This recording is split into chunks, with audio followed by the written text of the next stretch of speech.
ये कहानी है 32 साल के एक आदमी की जिसे एक 15 साल की लड़की से प्यार हो जाता है। अब वो आदमी उस लड़की को पाने के लिए क्या क्या करता है ये हम इस वीडियो में देखने वाले हैं।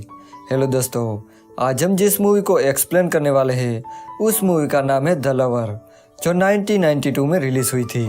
वीडियो में आगे बढ़ने से पहले मैं आपको बताना चाहूँगा कि मैंने एक नया चैनल स्टार्ट किया है जिस पर मैं ऐसी ही वीडियोस अपलोड करता हूँ।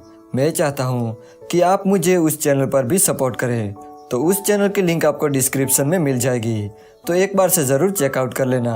तो चलिए अब स्टोरी स्टार्ट करते हैं। मूवी स्टार्ट होती है और हम एक औरत को देखते हैं जो हमें एक कहानी सुनाती है। अब सीन यहाँ शिफ्ट होकर पास्ट में चला जाता है, जहाँ पर हम 15 साल की एक लड़की को देखते हैं जिसका नाम जैन था। जैन अपनी स्कूल की छुट्टियों में अपने घर आती है। उसके घर में उसके 2 भाई और उसकी मॉम है जो विधवा थी। उसकी मॉम उसी गांव की टीचर थी। जैन का बड़ा भाई बहुत ही शरारती था। वो अपने छोटे भाई को हमेशा परेशान करता था और वो नशेड़ी भी था, जिस वजह से जैन को वह जरा भी पसंद नहीं था।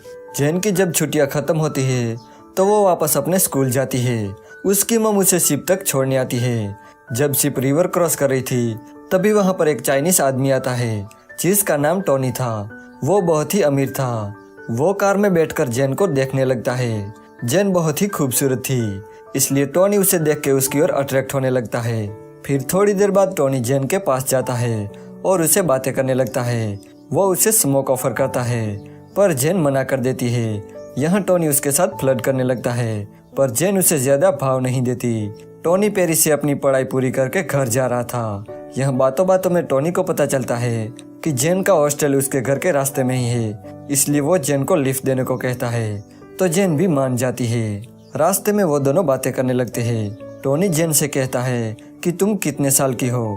तब जैन कहती है कि मैं 17 साल की हूँ, पर ये उसने झूठ कहा था। असल में वो 15 साल की थी और टोनी 32 साल का। अब बातों बातों में टोनी जैन के हाथ पर हाथ रखता है। जैन को ये अच्छा लगता है, इसलिए वो उसे कुछ नहीं कहती। जब जैन का हॉस्टल आता है तब वो टोनी को बाय कहती है और वहाँ से चली जाती है। अगले दिन जब जैन स्कूल जा रही थी तब वो रास्ते में टोनी की कार को देखती है।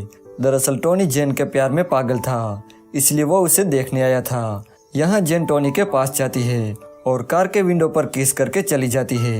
अब टोनी को भी समझ आ जाता है कि जैन उसे प्यार करती है। जैन जब स्कूल से वापस आती है तो वो टोनी को ढूंढने लगती है, पर टोनी वहाँ से जा चुका था। अब रात को जैन टोनी को याद करने लगती है। अगले दिन स्कूल में छुट्टी थी, इसलिए जैन अपनी फ्रेंड के साथ डांस सीख रही थी, पर तभी वो देखती है कि टोनी बाहर कार लेकर खड़ा है। ये देख के वो उसके पास जाती है और उसके साथ चली जाती है। टोनी उसे एक रूम में ले जाता है। जैन को पता चल जाता है कि टोनी उसे यहाँ क्यों लेकर आया है। प्यारी समझ गई। पर टोनी को यह सब सही नहीं लग रहा था, क्योंकि जैन सिर्फ 15 साल की थी। इस वजह से टोनी को काफी गिल्टी फील होता है और वो जैन को वापस हॉस्टल छोड़ने की बात करता है, पर जैन कहती है कि वो इस चीज के लिए रेडी है। इतनी खुशी। ये सुन के टोनी के मुंह में पानी आ जाता है। वो उसके कपड़े उतारने लगता है और इसके बाद वो दोनों खपाखप करते हैं। यहाँ जैन टोनी से कहती है कि उसकी फैमिली पैसों के चलते काफी प्रॉब्लम फेस कर रही है। अब ये सुन के टोनी को लगता है कि जैन सिर्फ पैसों के लिए उसके पास आई थी, जबकि ऐसा कुछ नहीं था। अब इसके बाद वो दोनों यहाँ पर कई बार खपाखप करते हैं। फिर रात को वो दोनों डिनर करने के लिए एक होटल में जाते हैं, जहाँ टोनी जैन को बताता है कि वो एक चाइनीस है, इसलिए उसकी शादी किसी चाइनीस लड़की से ही होगी। वो कहता है कि हमारी शादी नहीं हो सकती। ये सुन के जैन उसे कहती है कि मैं तुमसे शादी नहीं करना चाहती, पर यह सब वो बाहर से ही कह रही थी। अंदर से तो वो टोनी से बहुत प्यार करती थी। इसके बाद हर रोज जैन स्कूल के बाद टोनी से मिला करती थी, जहाँ वो दोनों मालूम ना हर रोज खपाखप करते थे। फिर एक दिन जैन टोनी के कार में अपने घर जाती है, जहाँ उसकी मॉम उसे कार में देखकर हैरान हो जाती है। रात को जैन की मॉम जैन को एक लेटर दिखाती है। वो कहती है कि हमें तुम्हारे हॉस्टल से एक लेटर मिला था, तुम 3 दिन से गायब थी। अब यहाँ जैन की मॉम उस पर शक करती है, पर जैन कहती है कि मेरा एक फ्रेंड है जो बहुत ही अमीर है। यहाँ जैन अपने अफेयर के बारे में कुछ नहीं बताती। इसके बाद टोनी जैन की फैमिली को एक होटल में डिनर के लिए ले जाता है, जहाँ वो अपनी फैमिली के बारे में बात करने लगता है। लेकिन यहाँ वो समझ जाता है कि उन्हें उसकी बातों पर कोई ध्यान नहीं, उन्हें तो बस खाने की पड़ी है। वो बस यहाँ टोनी के पैसे के लिए आए थे ताकि वो अपनी ज़रूरतें पूरी कर सके, और ये टोनी भी अच्छी तरह से जानता था। इसके बाद जब टोनी और जेन मिलते हैं तब जेन बताती है कि उसकी मॉम को पैसों की बहुत ज़रूरत है, तो टोनी उसे पैसे दे देता है। उन्हें सच में पैसों की ज़रूरत थी और ये टोनी भी जानता था। एक दिन जेन की मॉम जेन के हॉस्टल आती है और जेन से पैसे लेकर चली जाती है। अब हॉस्टल में जेन से सारी लड़कियां दूर रहती थी क्योंकि उन्हें जेन के अफेयर के बारे में पता चल गया था। जब एक दिन जेन और टोनी मिलते हैं तब जेन टोनी से कहती है कि वो अगले साल पढ़ाई के लिए फ्रांस जा रही है। ये सुन के टोनी को थोड़ा दुख होता है। वो जेन को याद के तौर पे एक रिंग देता है। वो जेन से बहुत प्यार करता था, इसलिए वो जेन से शादी करने के लिए अपने फादर से बात करने जाता है, पर उसके फादर साफ मना कर देते हैं। तो टोनी जेन से मिलने जाता है और उसे कहता है कि हम भागकर शादी कर लेते हैं। ये सुन के जेन को ख्याल आता है कि अगर वो भागकर शादी करेंगे तो उनकी फैमिली को टोनी की प्रॉपर्टी नहीं मिलेगी, इसलिए वो टोनी से कहती है कि वो उससे शादी नहीं करना चाहती।